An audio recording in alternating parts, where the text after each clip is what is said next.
Om Namo Bhagavate Vasudevaya.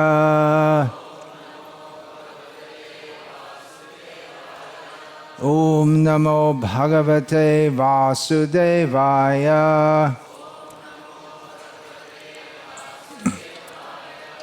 Srimad Bhagavad-gita as it is not the right time to give a garland. Chapter 18, text 65, translation and commentary by His Divine Grace A.C. Bhakti-vedanta Swami Srila Prabhupada. It's a well-known verse. I hope you've all memorized it. I hope that all of you have memorized it.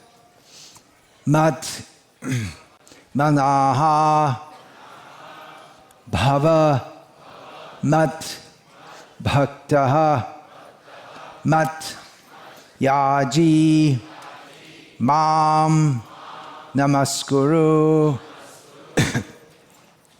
Mam eva eshyasi satyam te pratijane priyaha asi me manmana bhavamad bhakto Madhyaji mang namaskuru Mame vaishyasi satyang te Pratijane priyosi me. Get another mic for others to chant. Manmana bhavamad bhakto Madhyaji mang namaskuru Mame vaishyasi satyang te Pratijane priyosi me.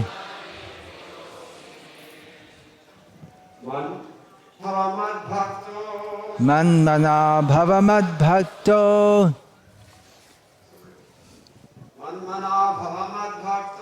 Manmana bhavamad bhakto Madhyaji mang namaskuru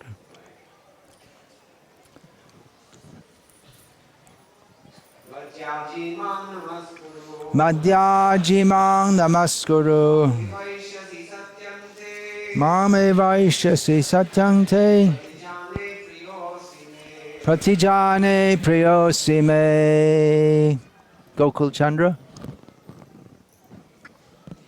Gokul Chandra? Can chant. Manmana bhavamad bhakto Madhyaji mang namaskuru Mame vaishyasi satyang te Pratijane priyosi me. Manmana bhavamad bhakto Madhyaji mang namaskuru Mame vaishyasi satyang te Pratijane, pratijane, pratijane, pratijane, not pratijane, pratijane. Should learn that. Any ladies, Devyong? Manmana bhavamad bhakto Madhyaji mang namaskuru Mame vaishyasi satyang te Pratijane priyosi me. Manmana bhavamad bhakto Madhyaji mang namaskuru Mame vaishyasi satyang te Pratijane priyosi me. Mat mat mat mat manaha thinking of me. Bhava just become. Mat bhaktaha my devotee. Mat yaji my worshipper. Mam unto me. Namaskuru offer your obeisances. Mam unto me. Eva certainly. Eshyasi, you will come. Satyam, truly. Te, to you. Pratijane, I promise. Priyaha, dear. Asi, you are. Me, to me. Lord Krishna says to Arjuna, always think of me, become my devotee, worship me, and offer your homage unto me. Thus you will come to me without fail. I promise you this because you are my very dear friend. Purport: the most confidential part of knowledge is that one should become a pure devotee of Krishna and always think of him and act for him.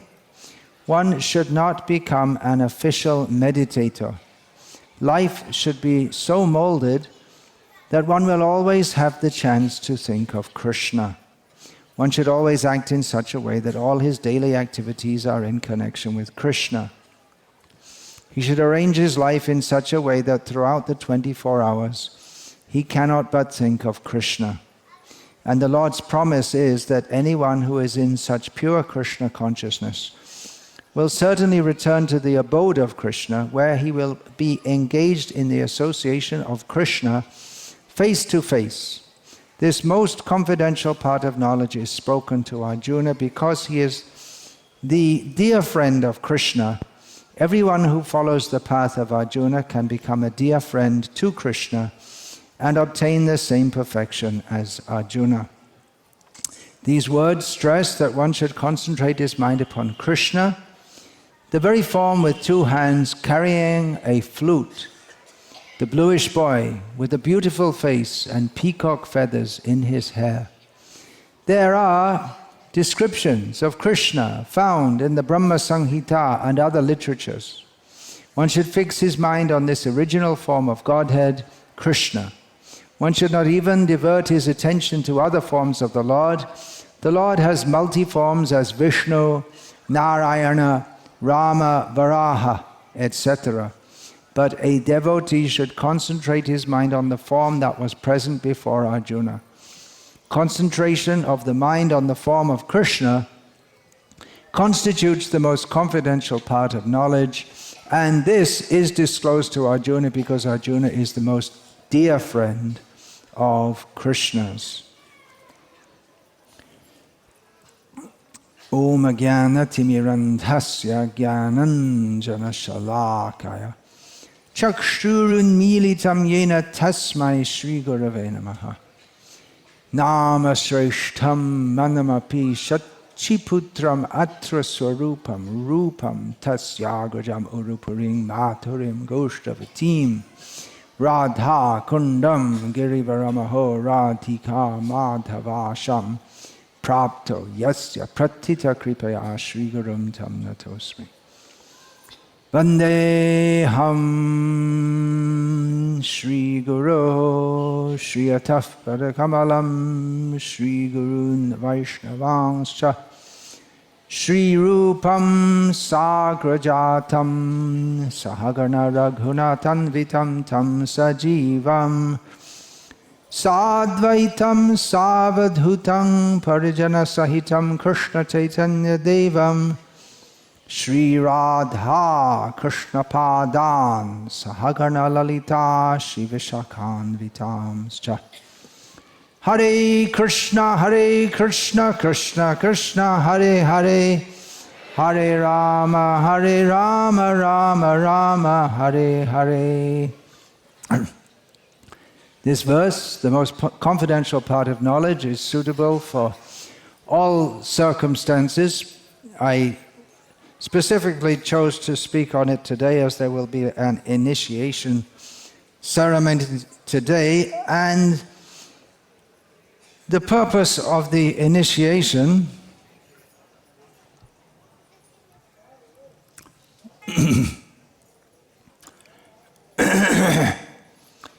is, as Srila Prabhupada said, that the purpose of this Krishna consciousness movement is to become very dear to Krishna.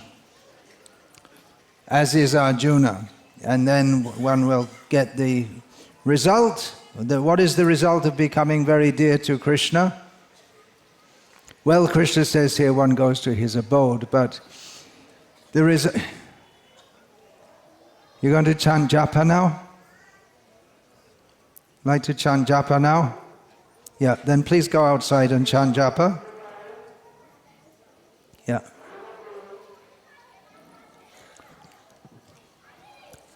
Take them outside and let them chant japa outside. Now it's for hearing here.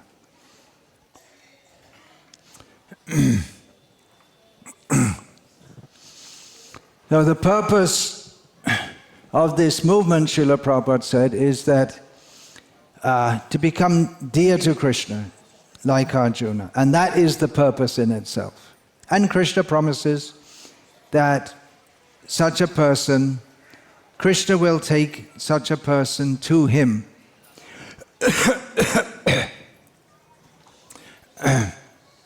So it's very suitable. This initiation is initiation into the process by which we can become very dear to Krishna. So this verse is also very suitable because it concerns a promise. Krishna is making a promise to his devotee. And in initiation, we make a promise to Krishna. Actually, it's a promise to Krishna via the Guru. The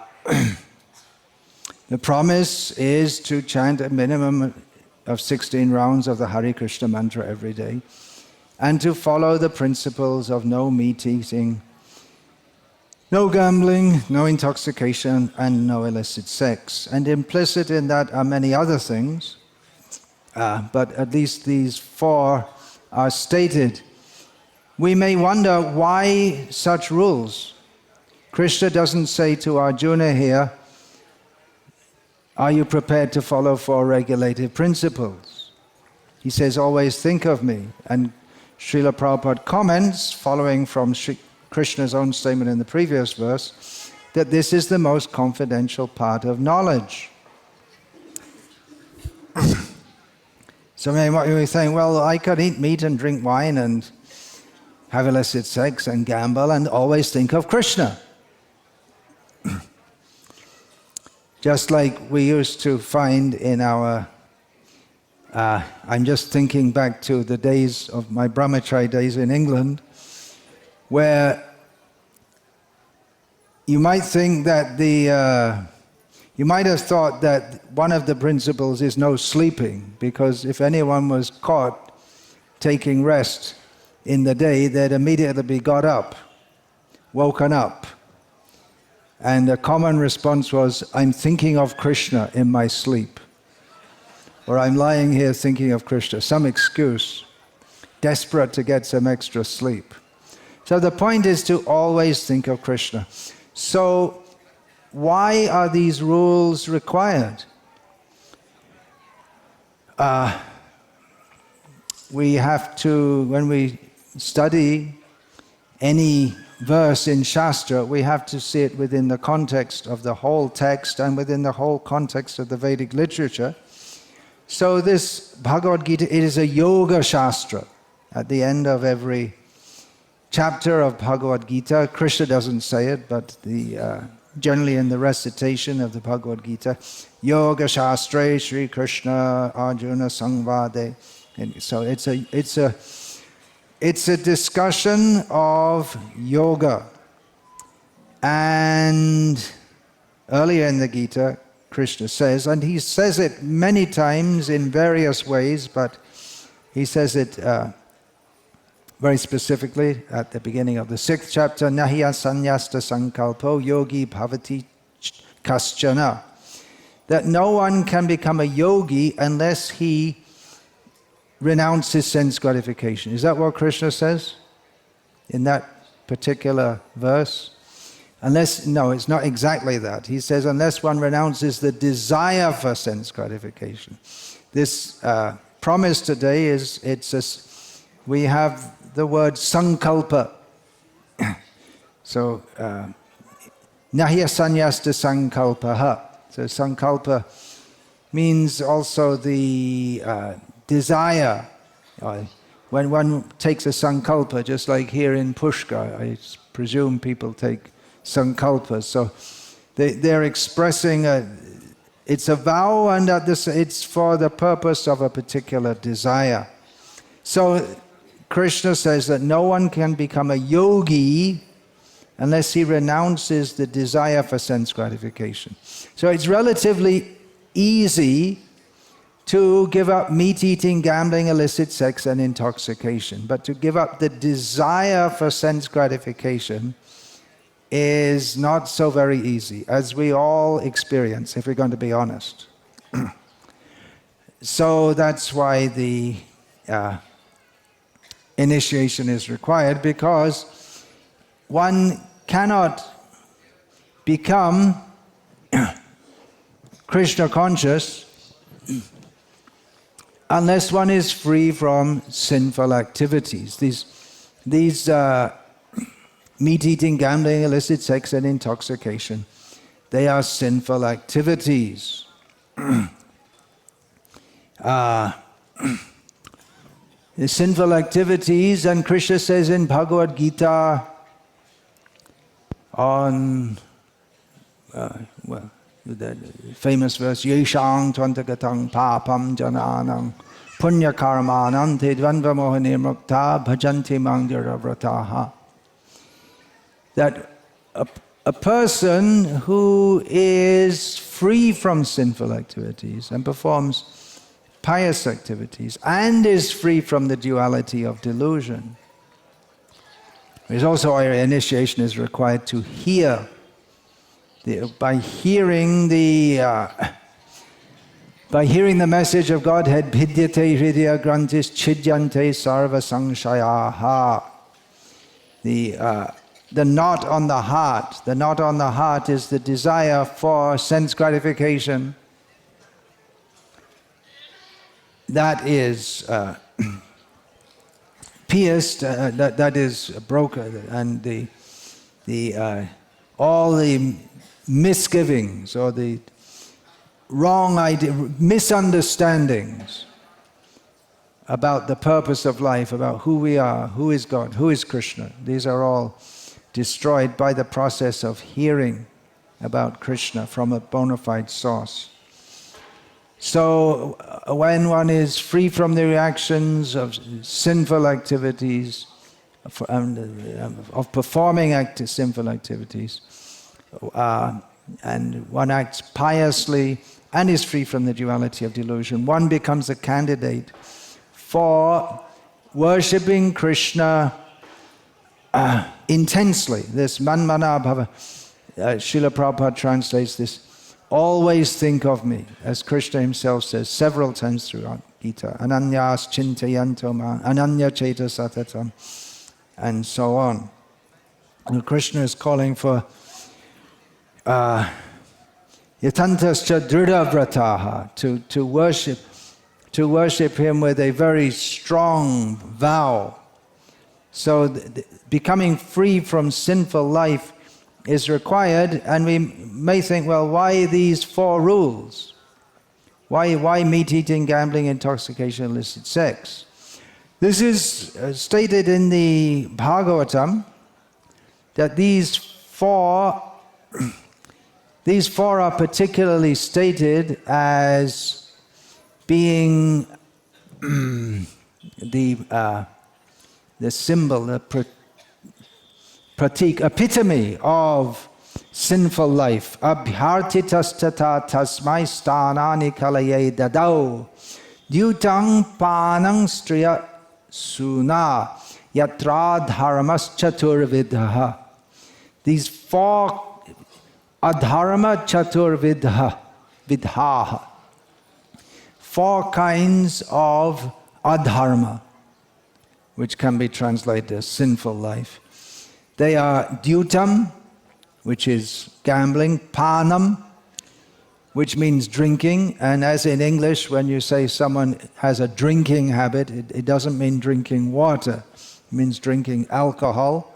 Striya simply means woman. But here it particularly refers to illicit connection with women. And Suna refers to the animal slaughter.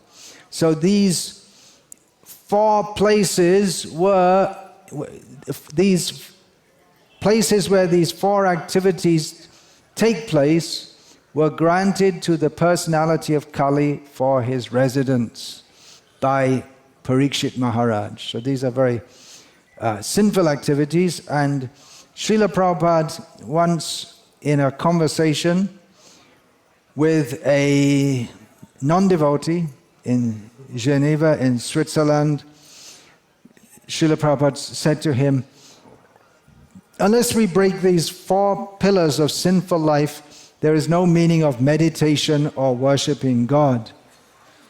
Because the man was talking about meditation.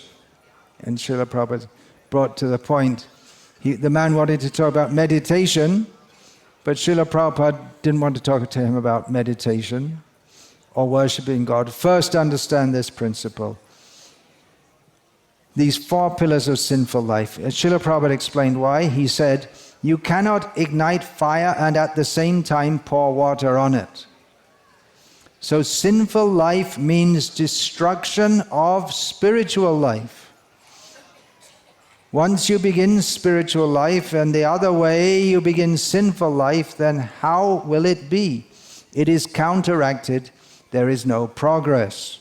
And then the man in response said, well, there are other sinful activities as well. For example, egoism and jealousy. Very interesting in Buddhism, which is pseudo-Buddhism, you could say, is not even, and Buddhism's bad enough, but then pseudo-Buddhism is practically the substrate of this whole New Age disease that is all over the world, and it's exported from India to America, and like so many things, comes back again in an even worse form than it left India in. So they make a big thing out of egoism, out of the ego.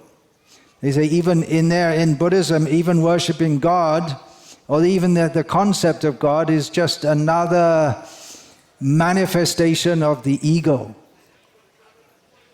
So their whole idea is to put out the ego, put out one's existence. So this man said, well, there's jealousy, there's egoism. Prabhupada said, first of all, we begin these primary principles, and then others will automatically be stopped. Most Buddhists are meat eaters, ridiculously.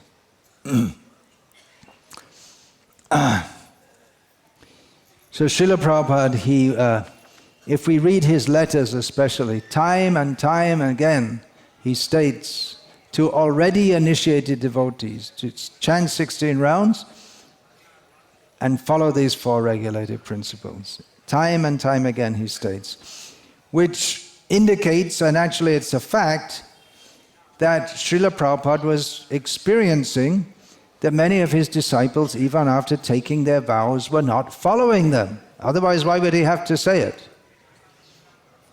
He didn't tell them time and time again to take prasada. They didn't have problem following that. Well, to take only prasad, that's something else. But again and again he stressed this. And actually, Srila Prabhupada on some occasions expressed disgust with disciples who take the vow and then they don't follow it. He would say they're not even human beings, because a human being can take a vow, make a promise. If a human being makes a promise, then you expect him to follow it. And if he doesn't follow it, that means he's not even on the level of a human, because animals can't make promises, only humans can. So if a human makes a promise and doesn't follow it, then he's just like an animal.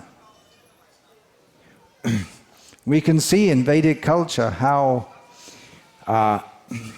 much promises were taken seriously. There are many examples. Dasharatha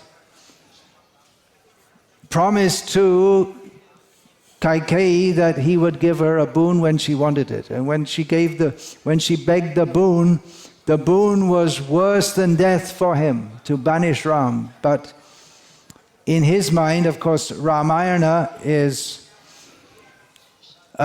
demonstrating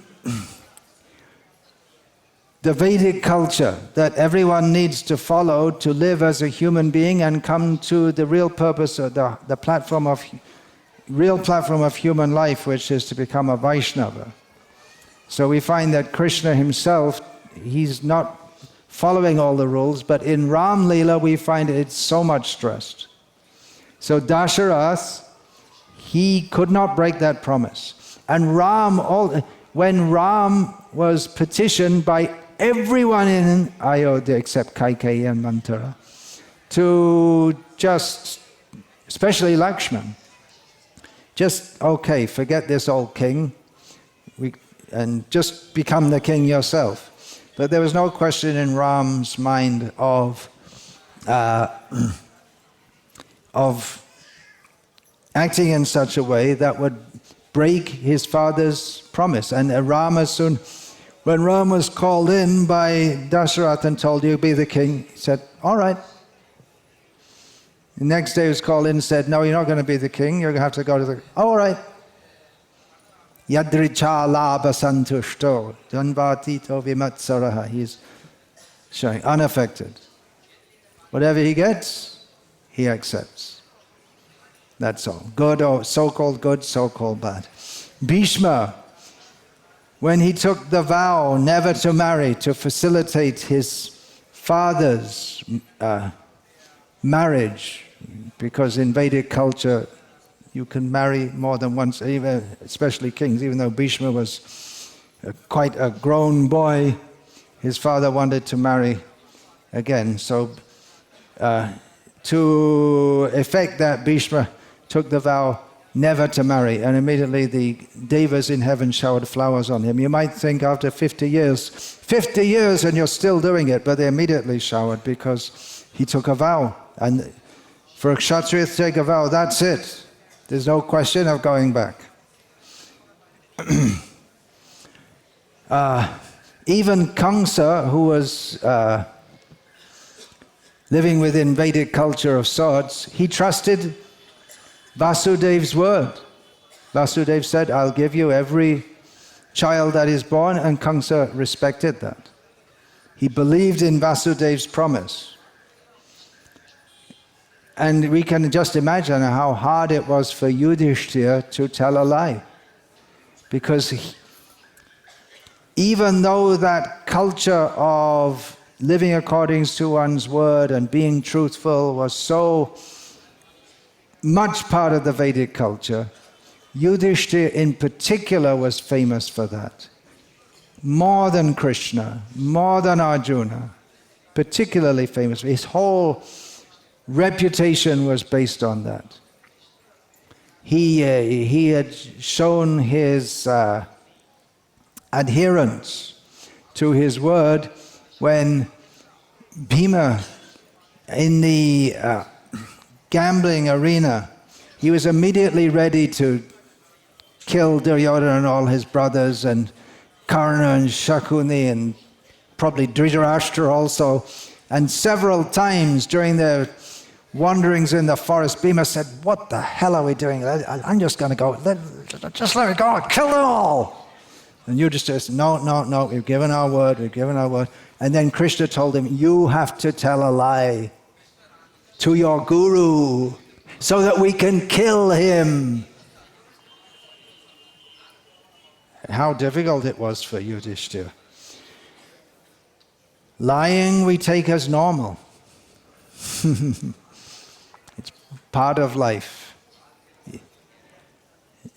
Actually, in this Bhagavad-gita, in one purport, Srila Prabhupada says that it's acceptable for a Vaishya businessman to tell a lie. So it may be there, but it's not meant for brahmanas or people who take vows to follow four regulated principles.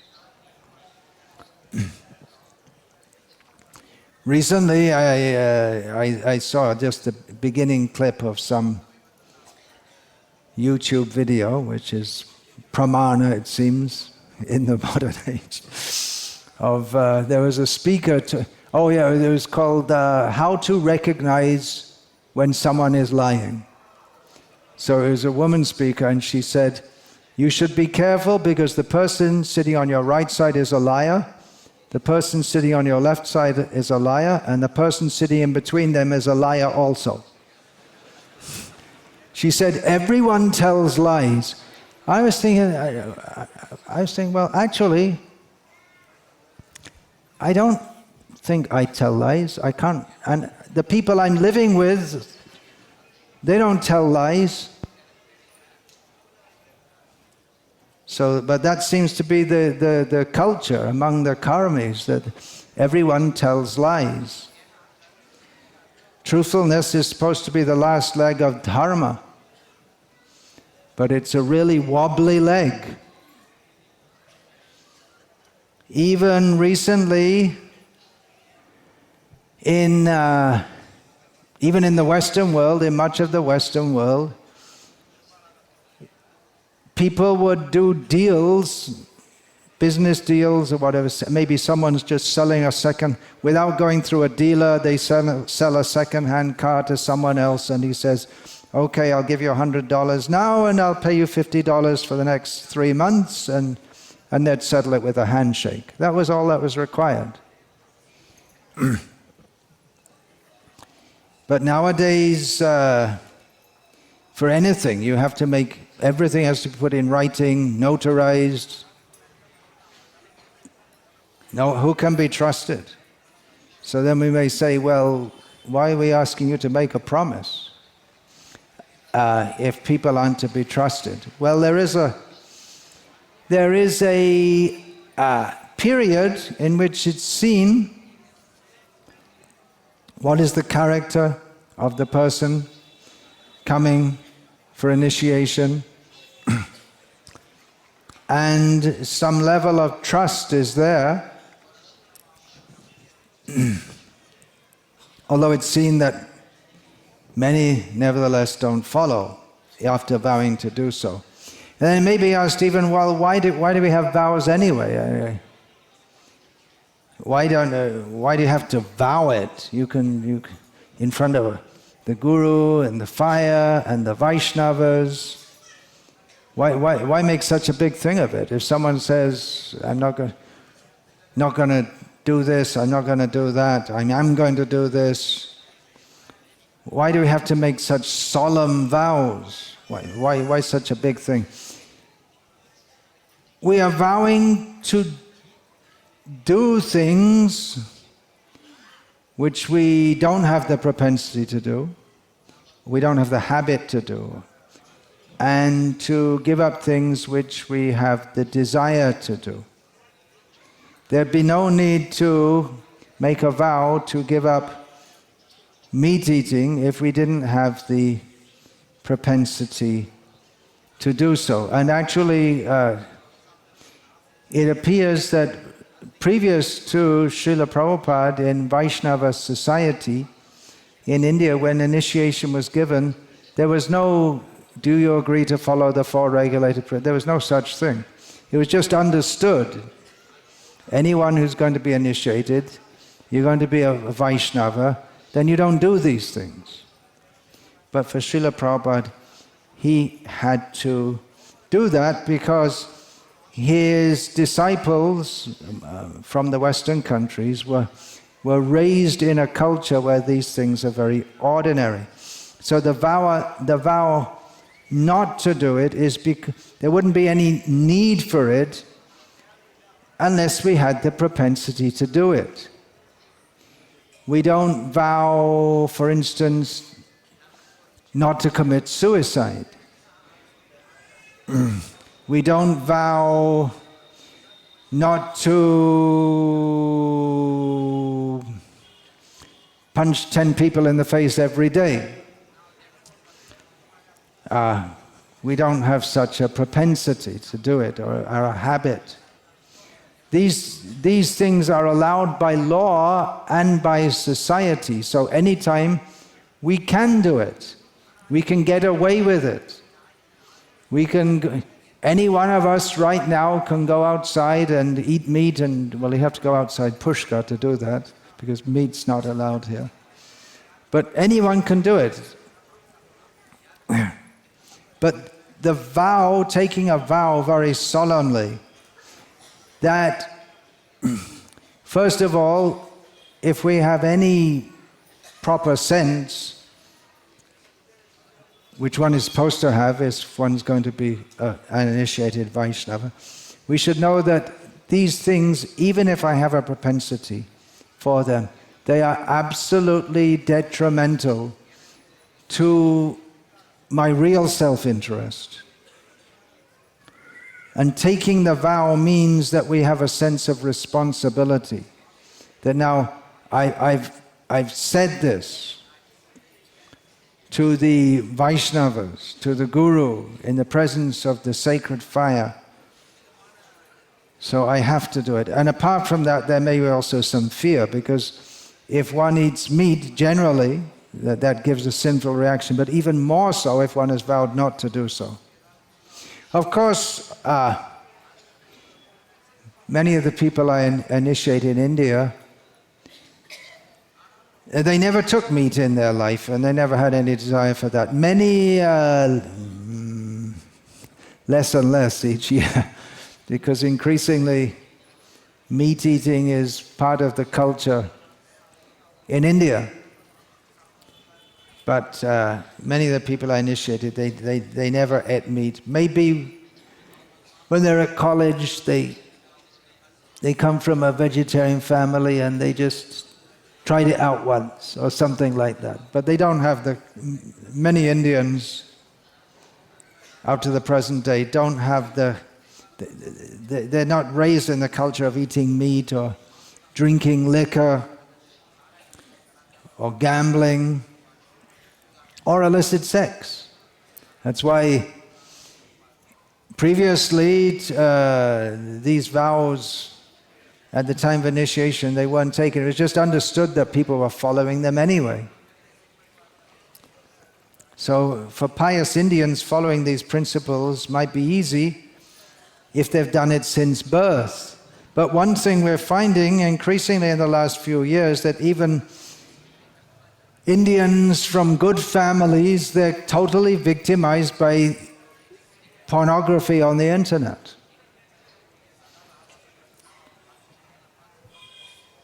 It's everywhere. Wherever you go, you could just get your smartphone and click, click, click, whatever it is, and there you have it. It's a very, very, very degrading.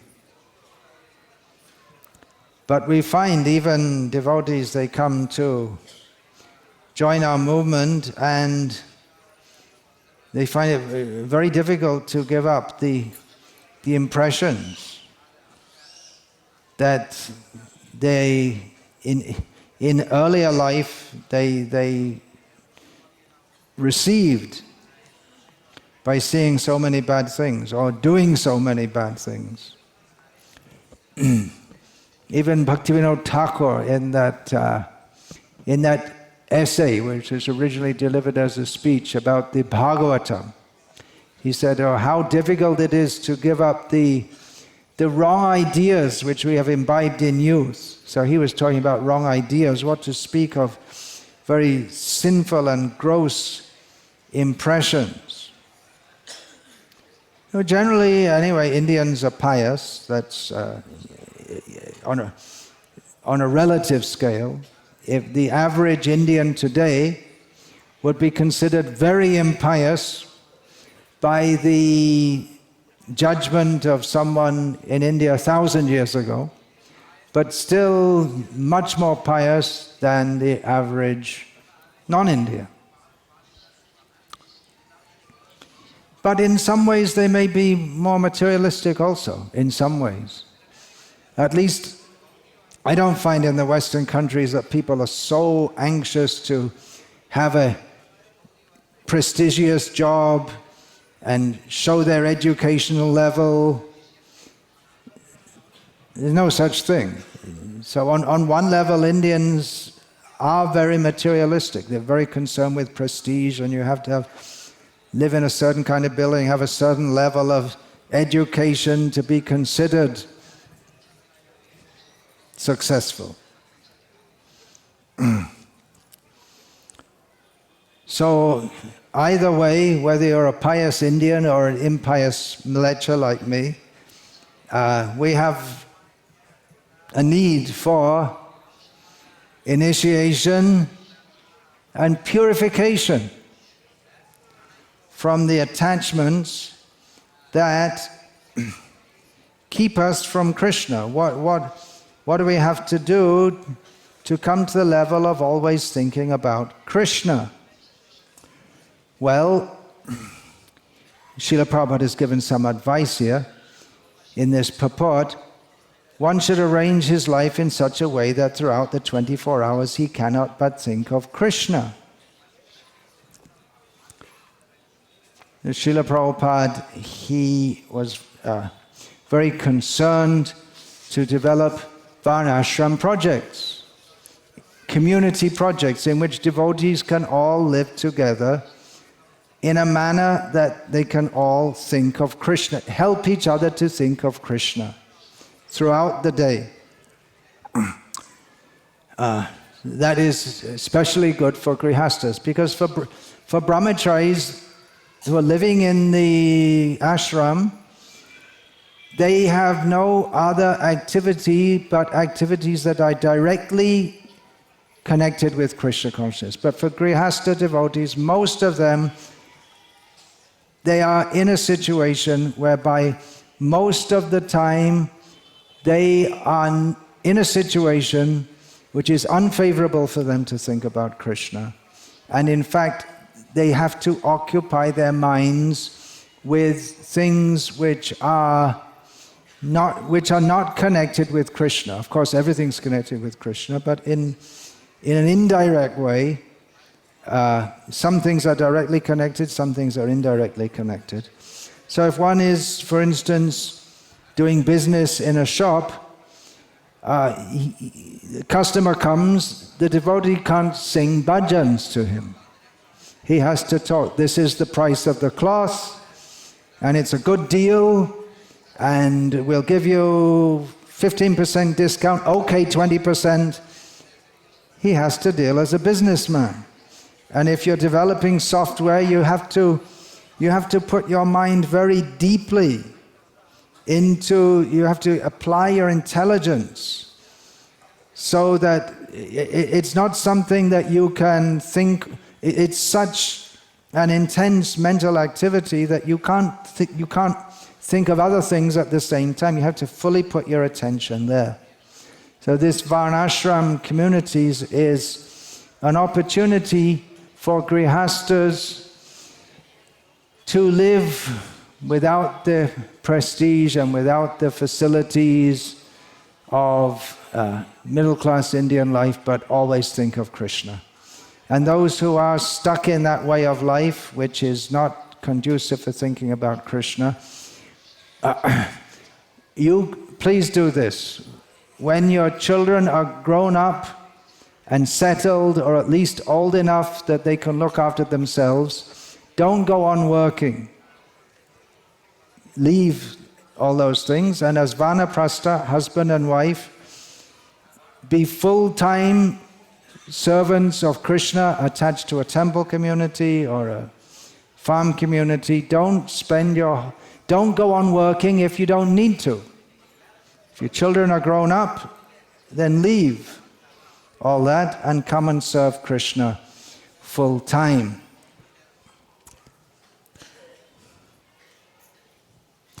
I'm wondering if I think I should stop now because I have a lot more to say. I've only gone through the first of 5 pages, so I think I should stop here because time consideration is there. I can continue this topic and you can pick it up on YouTube later, because I'm going into another another phase of the talk here, which will take another hour, probably. And then there's more after that. That's why I know you're going to say 9:30, but I'm saying the next phase I'm going into will take another hour, probably. And there's more after that. Somehow I was in the illusion that I thought I could get through all of this in 1.5 hours, but it's not going to be. So anyway, there's a few words about taking vows, and Krishna willing, I'll continue talking about this in some place, somewhere else. Hare Krishna. Well, I guess I could take 1 or 2 questions about this, which I haven't taken questions throughout all of this. It'll probably go on to topics that I intend to speak about.